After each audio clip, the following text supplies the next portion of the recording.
Good day everyone, welcome to my channel. So in this video guys, we will talk about what is a command interpreter. Before we start, I would like to say thank you so much to all my viewers, silent viewers, and supporters in my channel. Thank you for watching my videos.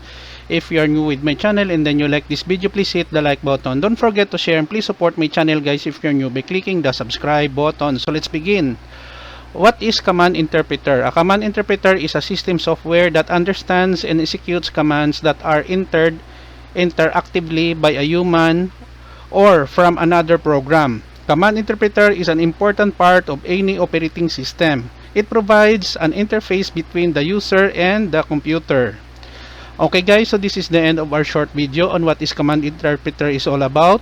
I hope that you have learned something new in this video. If you like this video, please hit the like button. Don't forget to share and please support my channel guys if you are new by clicking the subscribe button. See you in the next video tutorial guys. This is your friend Jake saying bye bye for now.